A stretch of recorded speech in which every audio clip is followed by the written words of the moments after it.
Hi everyone, it's Gerry Dulac along with Ray Fittipaldo. We are at Acrisure Stadium. I can tell you this is a somber place. Steelers coming off a 21-18 loss to the New England Patriots.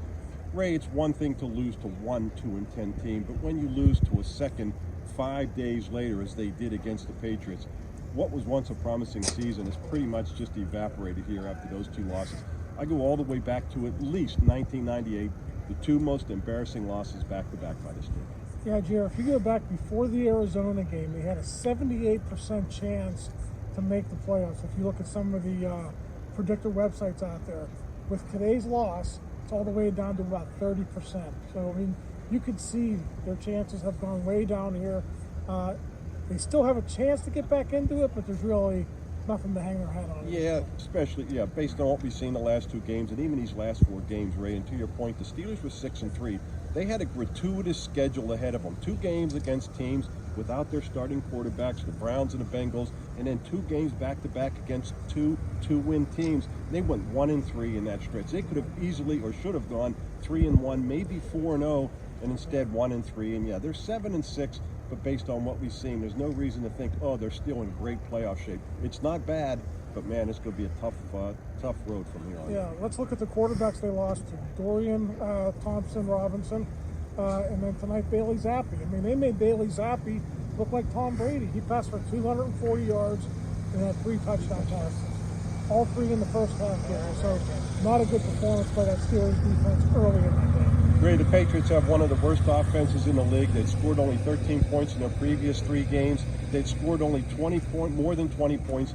One time this season, they had that many points in the middle of the second quarter. It was 21-3. Somehow the Steelers got back in the game. A block punt by Miles Killebrew helped, and when Mitch Trubisky snuck for the 1-yard touchdown, 2-point conversion. It was 21-18, but all they were doing was making it look less embarrassing. Michael Walker, the fill-in inside linebacker, was beaten twice in the first half for touchdowns. He did make an interception in the second half, but after the game, Gerry, Mike Tomlin talked about all the injuries. They're starting to mount, and when you have guys like Michael Walker in there and other reserves who didn't play much earlier in the season, I think that's why you're seeing all these points happen. Mike Tomlin was asked after the game if he has confidence that the Steelers can bounce back after these 2 embarrassing losses. He said, yes, this is who we are. This is what we do. Ray, they have 9 days until they go to Indy and play the Colts, who are 7-5. The Colts are gladly accepting this slide by the Steelers. Yep. That's their chance to rebound, and then we'll see what happens from then on in. But if they have any chance of maintaining that playoff spot, they better go to Indy and win. Yep, and 1 home game left against the Bengals, at Indy, at Seattle, at Baltimore. That's going to do it. Yeah, that's going to do it from Acrisure Stadium. Not a happy place tonight. For Ray Fittipaldo, I'm Gerry Dulac. You're watching Post-Gazette.com.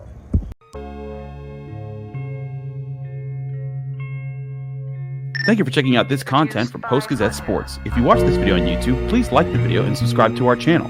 For all of the sports coverage the Post-Gazette has to offer, visit post-gazette.com.